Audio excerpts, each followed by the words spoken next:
now we're going to introduce this gentleman who can help you overcome nervousness. Put your hands together. Let us show some love for Kwabena for him. There you go.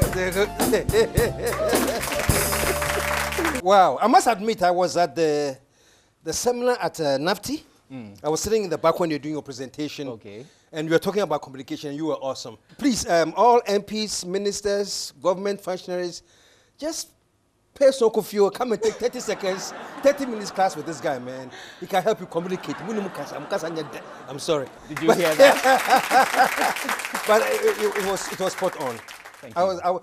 I learned, honestly, the few things that you were throwing out there, that even for me, I was like, wow, this is new. That's very. So keep it up. That's extremely humbling coming from you. What is the most, how do I put it, challenging task that you have had? Somebody comes to you and tell you, this is what makes me nervous, for example. What is the? When we take you into the program, the first thing we do is demystify what nervousness is. Now, I'm sure some of our audience at home would want me to define what nervousness is. And for the purposes of our program, what we say is one word: energy.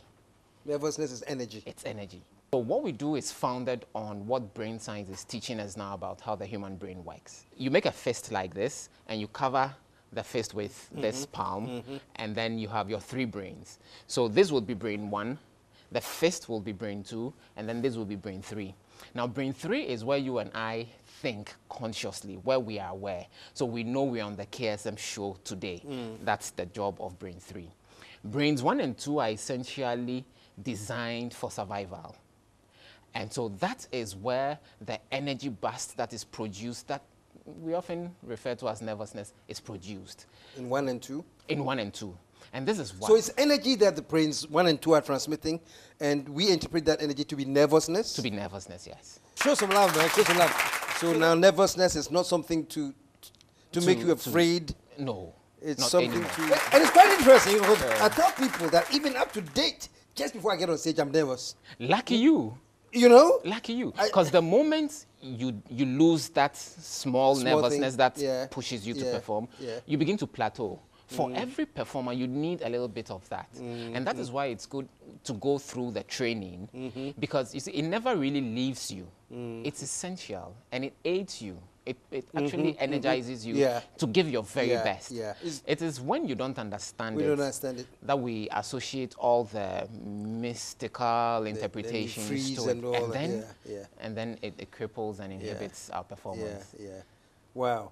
That's cool. So anyway, for folks listening and new young ones or even old ones out there who are unnecessarily nervous, there's help, man. Well, it's so good having you here. And I'm eager to see how the process, because I've listened to your presentation on communication and all the aspects of communication that you brought into the plate, and I thought that was phenomenal, you know. So the number is on your screen. Call if you are nervous, if you are going for an interview and you don't know how to approach it because you are nervous, he'll give you the filler, man. Mr. Ohimi, good to see you, man. Oh, there we go. All right. Thank you so much. My pleasure. Let's stick around, folks. We'll be right back.